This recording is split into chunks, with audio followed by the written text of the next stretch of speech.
Dicen que el diablo siempre anda rondando donde huele la necesidad, y a mí me consta. Cuando me casé, pensé que iba a ser feliz para toda la vida, porque eso se supone que son las promesas que hacemos ante Dios, ante el sacerdote y ante la ley. Pero con el tiempo me di cuenta de que mi matrimonio ya era más una rutina aburrida que momentos de amor. Mi esposo, Julián, trabajaba en una empresa de paquetería y salía todo el día. Cuando regresaba apenas cenaba y se tiraba a dormir. Siempre argumentaba cansancio. Para esto no me malinterpreten, él no era mal hombre, pero como esposo, digamos que ya no cumplía con lo que yo necesitaba. Él ya no me daba cariño, él ya casi no me hacía el amor. Hasta eso siempre me trató bien, pero la realidad es que yo siempre fui una mujer con mucha energía, con mucho fuego en mi cuerpo, y me pesaba mucho el guardarme las ganas. A veces en las noches yo quería que él me tocara, pero ya apenas me daba la media vuelta, él estaba roncando. Me dolía tanto la situación, y es que apenas tenía 28 años. Ya me sentía como una viuda, porque en el aspecto íntimo, la ausencia de mi esposo pegaba mucho. Aguanté un tiempo así, fingiendo que todo estaba bien, pero por dentro me estaba carcomiendo. Fue entonces que el destino me puso una tentación enfrente. Una tarde, mientras lavaba los trastes, recibí un mensaje que no esperaba. Era de Irene, una compañera de la universidad a la que no veía desde hacía años. En el mensaje me preguntaba si la recordaba. Obvio le respondí que sí, y me dijo que sería lindo vernos para tomar un café. Sin pensarlo, acepté. Aquella tarde me arreglé mucho más de lo normal. Me puse un vestido corto que hacía rato no usaba. Como yo todavía no tenía hijos, aún conservaba un cuerpo bastante esculpido. Después de verme al espejo y de admirar mi belleza, salí caminando muy coqueta para subirme al auto y para dirigirme directo a aquella cafetería. Al entrar me sorprendió. Irene era mucho más guapa que antes, con ese aire de mujer segura, de las que no piden permiso para nada. Nos saludamos como si nunca hubieran pasado los años. A ambas nos dio mucho gusto vernos. Aquella plática comenzó normal, recordando a los maestros, las anécdotas de estudiantes, las risas con los compañeros, las fiestas, pero poco a poco fue subiendo todo de tono. Empezamos a intimar en nuestros temas más personales y yo le confesé sobre mi aburrimiento en mi matrimonio, lo poco atendida que me sentía por mi esposo. Irene sonrió con malicia y después me dijo: «La verdad es que eso es una lástima, Graciela. Mírate nada más. Por ti tampoco han pasado los años. Te conservas a la perfección. Estoy segura de que muchos hombres desearían la oportunidad que tiene tu marido de estar con alguien como tú. Pero sabes, te voy a contar un secreto. Mi caso es muy diferente al tuyo. Yo no tengo esos problemas, amiga. Yo me acuesto con muchos hombres adinerados. Y ¿sabes qué es lo mejor? Que ellos me pagan, y me pagan bastante bien. Por eso es que me doy mis gustos. Con decirte que la siguiente semana me voy de viaje a Europa. Hay nomás para que te des una idea de qué tan bien me va en este medio». Me quedé helada al escuchar aquello. Al principio pensé que me lo decía de broma, pero no. Irene me habló con una naturalidad pasmosa, contándome que había todo un mundo oculto de mujeres como ella, discretas, que se daban la buena vida a cambio de complacer a tipos con dinero. La confesión me estremeció. Yo no era una santa, pero nunca había considerado algo así. Ya por mi cabeza había pensado la idea de un amante a escondidas, pero prostituirme, eso ya era otro tema. Sin embargo, esas palabras dejaron las ideas dando vueltas en mi cabeza, pues mi amiga Irene me decía aquello como tratando de insinuarme para que me animara a vivir esa experiencia. Y es que, como decía al inicio, cuando el diablo huele la necesidad, rápido manda la oportunidad. Reí nerviosa ante la mirada tan clavada que tenía mi amiga sobre mí, mientras me explicaba que lo que ella hacía no era un juego, pues detrás de todo había gente peligrosa. Eso sí, la cosa era bastante discreta, muy por debajo del agua, pero muy exigente. Después de haberme ofrecido la oportunidad de entrar y de yo responderle que lo estaba pensando, que me diera un par de días, ella me advirtió que si entraba, tenía que respetar las reglas. Yo podría salirme en cualquier momento que lo quisiera, pero eso sí, lo que era imperdonable era el faltarle el respeto a un cliente, dejándolo plantado o no cumpliéndole sus caprichos. Eso sí, también me dijo que la lealtad hacia la persona que me contrataría debía ser completamente de exclusividad, porque si no, si se me descubría trabajando para alguien más, entonces también lo podría lamentar. Me quedé muy nerviosa.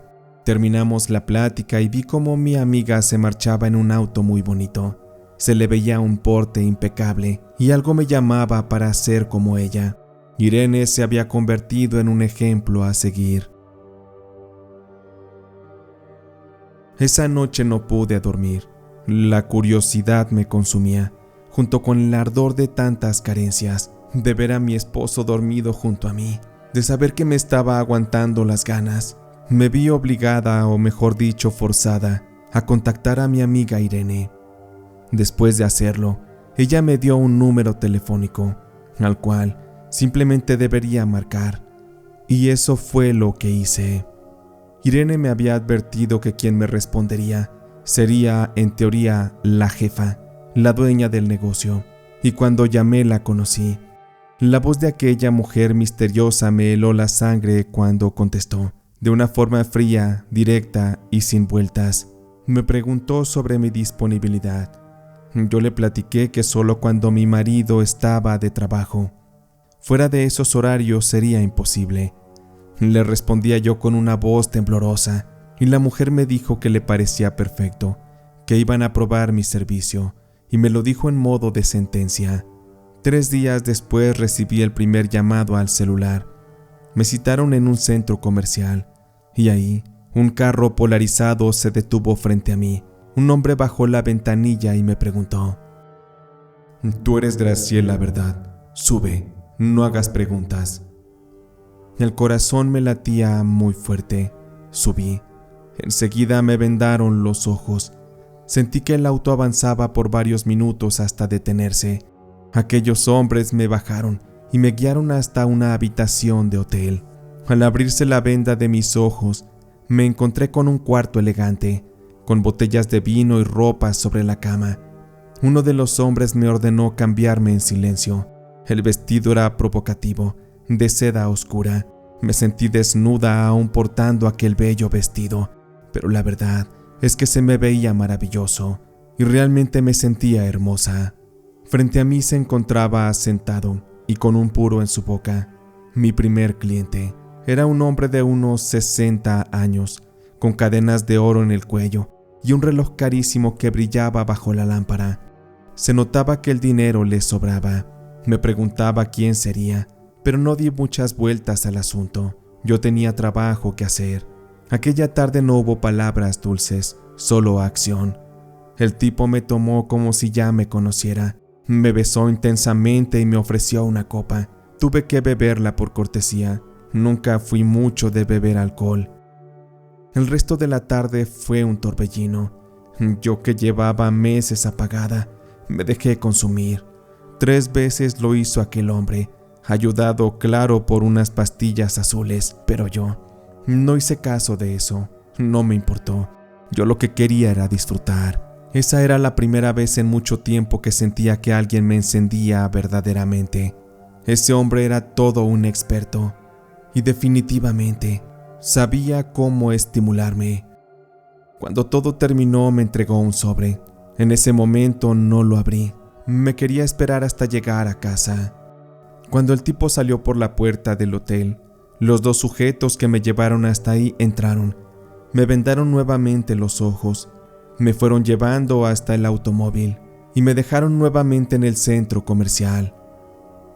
Regresé a casa justo 2 horas antes de que mi marido regresara. La verdad es que tuve miedo. No sabía en qué me estaba metiendo. Y al abrir el sobre y encontrarme con una fuerte suma de dinero, supe entonces que estaba entrando a un mundo donde encontraría todo lo que mi matrimonio me había negado.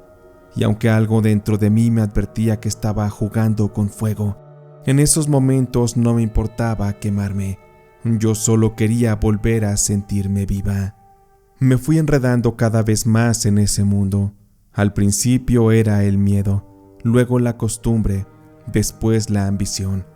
La jefa me mandaba a veces mensajes, fríos y cortos, sin adornos. Algo así como: hoy a las 4, vestido negro discreto, no falles. Yo obedecía.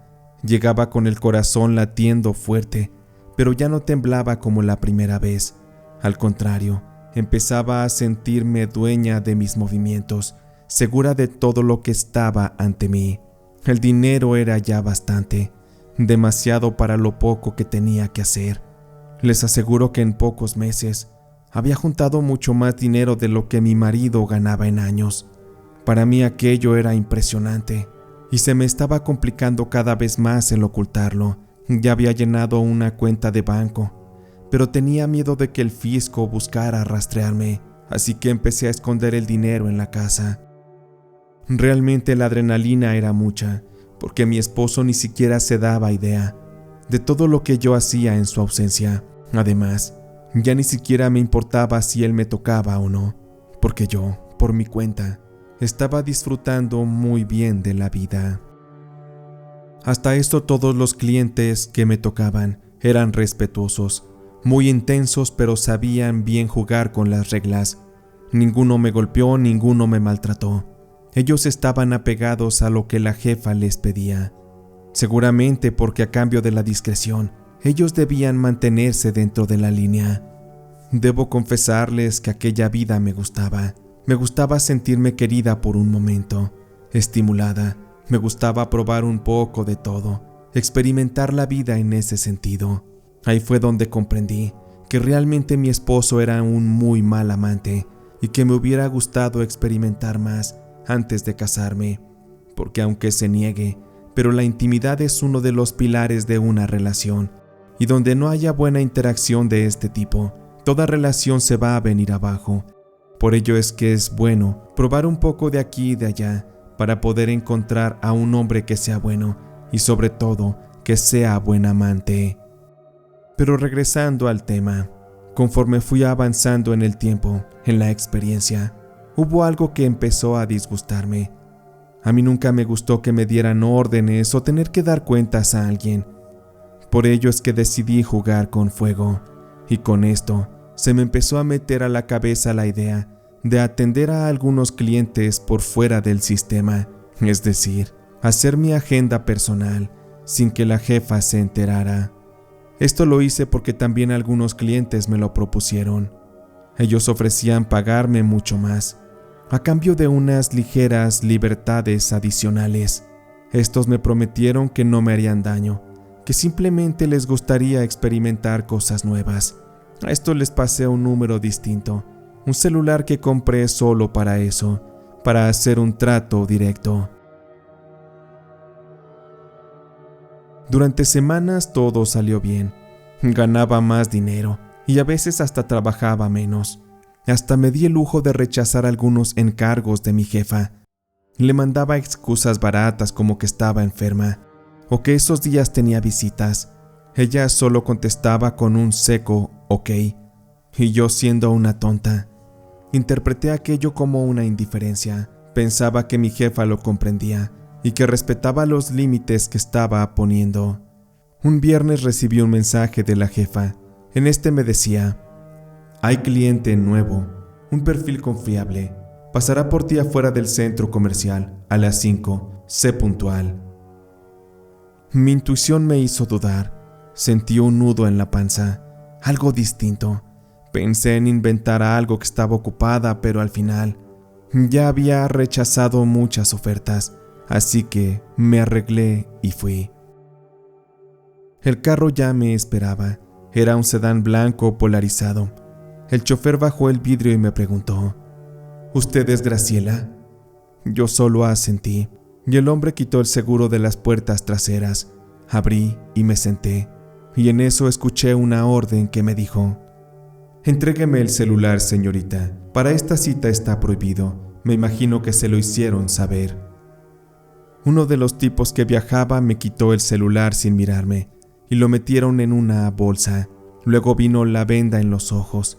Ya había pasado por esto antes, pero esa vez había algo distinto. El ambiente se sentía pesado. Nadie habló en todo el trayecto. El camino fue mucho más largo. El aire cambió de olor. Ya no era ciudad, se trataba del campo. El coche se sacudía en la terracería. Finalmente se detuvo. Me bajaron a empujones y cuando me quitaron la venda, lo confirmé. Estábamos en un cerro desolado, con un monte seco y piedras. No había hoteles ni luces, nada. Solo había una camioneta estacionada y 3 hombres mirándome fijo. Uno de estos se acercó fumando un cigarrillo y de manera directa me dijo en tono amenazante: Me imagino que ya lo sabías, Graciela, ya se te había advertido. Nadie juega con la jefa, nadie se burla de su trabajo. Quise explicar, argumentar que todo era un error, que no volvería a pasar. No me dejaron siquiera terminar. Me amarraron las manos con una soga que me quemó la piel. Intenté gritar, pero me empujaron contra un árbol. Lo que pasó después fue lo más humillante de mi vida. Se turnaron aquellos hombres conmigo para hacérmelo, como si yo fuera un objeto, como si solo quisieran dejar claro un mensaje. Yo lloraba y rogaba, pero ellos no me escuchaban. Solamente se reían, mientras hacían lo que querían y después volvían a repetir la ronda. Cuando pensé que ya había pasado lo peor, sacaron un chicote. Aquel tipo que lo sostenía lo agitó fuertemente al aire y el chillido del cuero rozando el aire es algo que se me quedó grabado. Así fue que sentí el primer latigazo. Aquel me ardió como si fuera una llama infernal, arrancándome un pedazo de dignidad y también rasgándome la piel del cuerpo. Ese no fue un único chicotazo. Después vino otro, después otro, en la cara, en el pecho, en el abdomen, en las piernas. Poco a poco, las marcas de aquellos chicotazos eran más que evidentes. Incluso algunas de estas empezaron a sangrar. Aquellos tipos bebían y se divertían torturándome. Yo me sentía muy mal. Y si esto fuera poco, aquellos tipos sacaron una bolsa de plástico y me la pusieron en la cara. Empezaron a sellarla para que yo no pudiera respirar. Y en cuanto apenas estaba a punto de desmayarme por la desesperación de no poder jalar aire, aquellos la quitaban para que yo resucitara. Era imposible morir. Estaba amarrada de pies y manos y no había modo de defenderme, modo de huir. Después de haber casi muerto varias veces y resucitado a causa de la asfixia con la bolsa, me di cuenta de que esos tipos no querían matarme, solo torturarme, darme a entender una fuerte lección, que con la jefa no se jugaba. Posterior a esto, el tipo que se veía más rudo sacó de la camioneta una especie de placa metálica. Era redonda y tenía un diámetro más o menos de unos 10 centímetros. Esta placa tomaba la forma de un símbolo extraño, como una marca satánica. Incluso se veía la forma del macho cabrio con los cuernos. Eso me dio mucho miedo, porque de pronto, con un soplete de gas portátil, empezaron a calentar aquella placa metálica hasta que se puso al rojo vivo. Sabía lo que pretendían, era fácil intuirlo. El corazón me golpeaba en el pecho como si ya quisiera reventarse. Les rogué y les supliqué, pero aquellos malditos no tuvieron compasión. Aquel sujeto acercó el sello a mi cuerpo. El metal ardiente me lo pegaron justo arriba del pecho. El dolor y ardor fue insoportable. Lo sostuvieron a la altura de mi piel. El olor de mi carne quemada me revolvió el estómago. Grité y grité como loca, pero ellos reían. Eso me daba tanto miedo, entender hasta dónde llegaba la crueldad humana. Cuando aquel tipo retiró la placa metálica de mi cuerpo, seguí viendo cómo el humo se desprendía de mi piel, como ésta parecía derretirse casi como si fuera mantequilla. Aquel tipo maldito seguía fumando su cigarro. Volteó a verme antes de irse y me dijo: «Deberías agradecer que no te enterramos aquí misma. Esta va a ser tu primera y última advertencia. Así que, si te vemos nuevamente trabajando, créeme que no la vas a contar. Como te has dado cuenta, fuimos demasiado gentiles en dejarte con vida. Pero la próxima no será así. La tortura, créeme que te llevará a la tumba. Pero antes de que mueras, nos aseguraremos de que sufras de las peores maneras.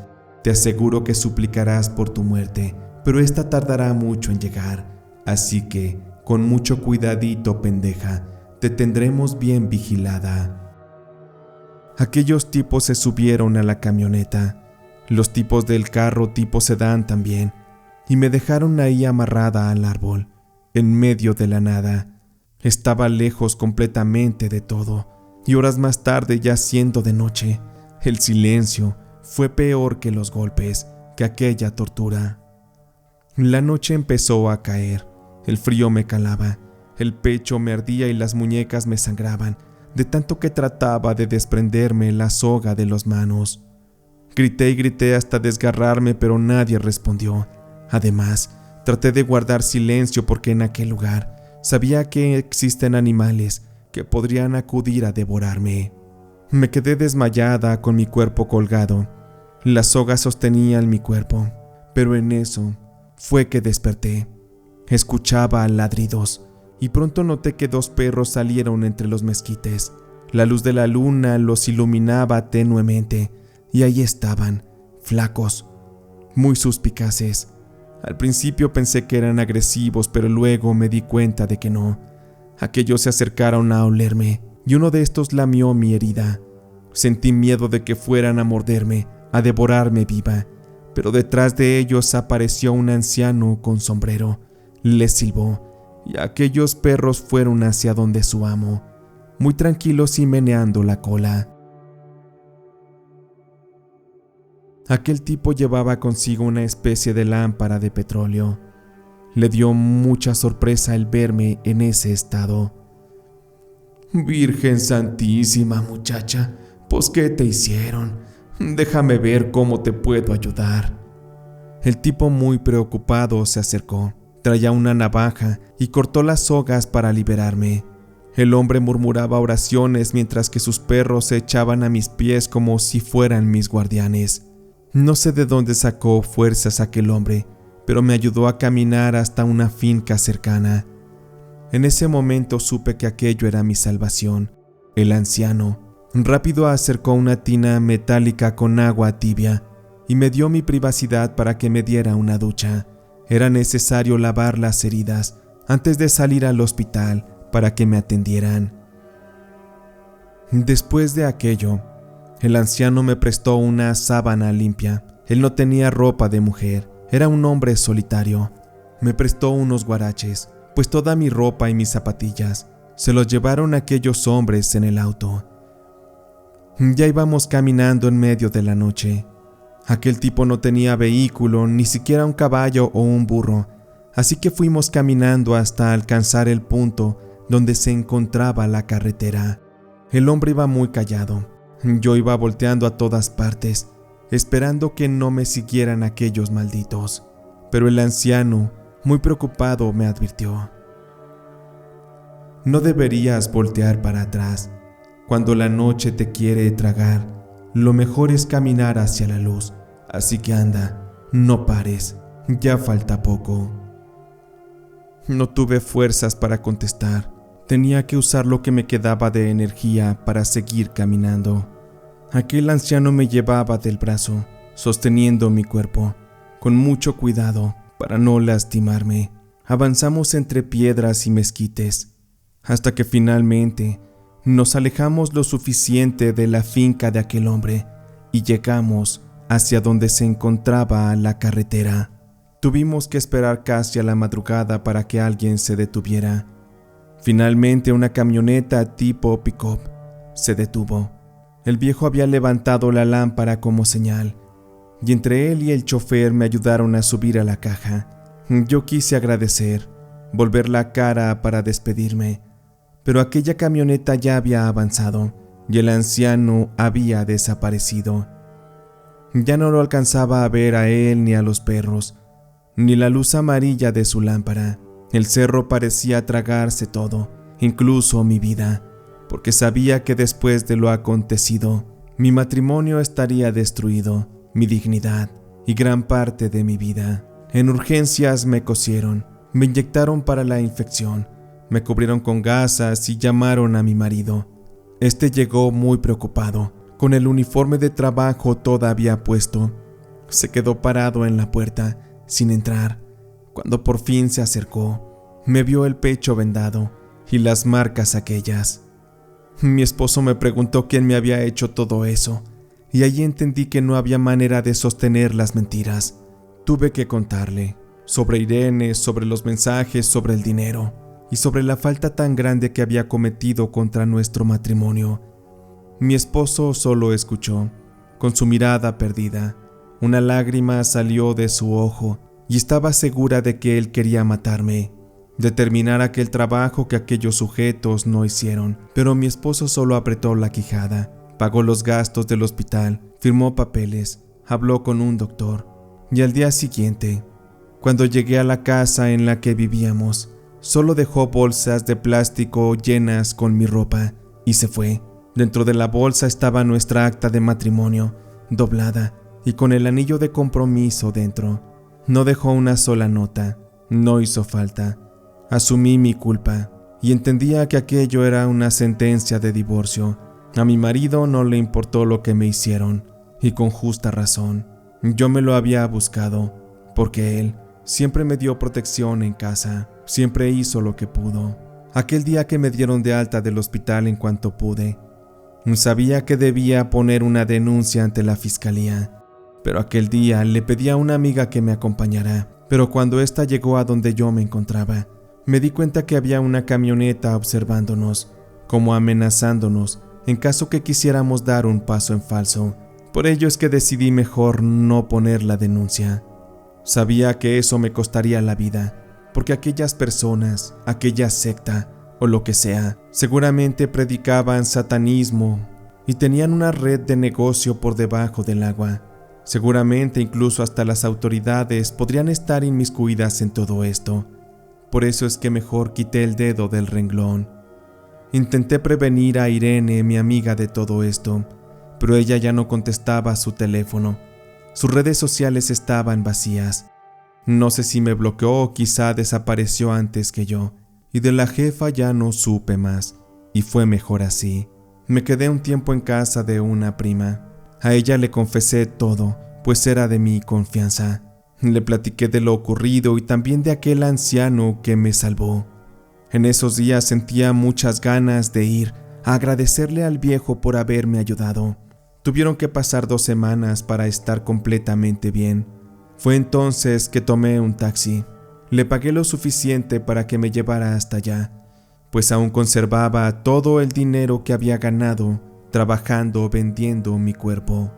Cuando llegamos a aquel lugar, le pedí al taxista que aguardáramos a un lado de la carretera y que me acompañara caminando. A como pude fui identificando el lugar, hasta que por fin llegamos a la finca de aquel hombre. Al llegar a aquel lugar, la finca se veía distinta, un tanto más deteriorada. Un hombre salió de esta cuando toqué la puerta, pero no era el anciano que me salvó, era otro. En cuanto lo vi, le saludé y le pregunté por el hombre. Aquel tipo me decía que no lo conocía, que no ubicaba a un señor similar. Tuve que darle una descripción mucho más detallada. Le platiqué de cómo era, de que le acompañaban 2 perros. Aquel hombre, después de tanto santo y seña, fue que lo recordó. A ver, señorita, pásese. Dígame si es este hombre el que está aquí.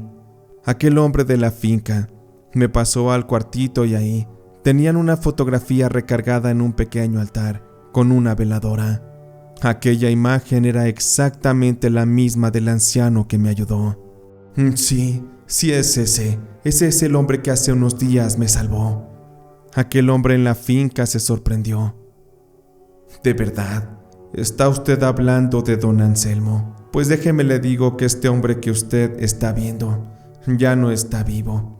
Don Anselmo fue velador de esta finca, pero murió en un incendio hace como 10 años. Sus 2 perros también. Y es que alguna gente maldosa inició un fuego aquí en el cerro, y por poco y viene y se arrasa la finca. Pero fue don Anselmo quien logró apagarlo, pero a costa de su vida. Y no se me vaya a asustar, señorita, pero déjeme decirle que usted no es la única que lo ha visto. Hay más gente que dice haberlo visto aquí en el cerro. Dicen que cuando alguien anda perdido, él siempre los lleva a la salida de aquí. Siempre lo ven con esa lámpara vieja, a veces con sus perros, a veces no. Así que pues, yo creo que ya no hay nada más que buscar. No sé realmente qué pasó en su caso, pero la verdad me da gusto que esté bien. Solo eso puedo decir. Se me aflojaron las piernas del miedo. No supe qué contestar. Estaba segura que aquel tal don Anselmo era el mismo que me había ayudado. Tuve que regresar a mi casa, ya con otra mentalidad.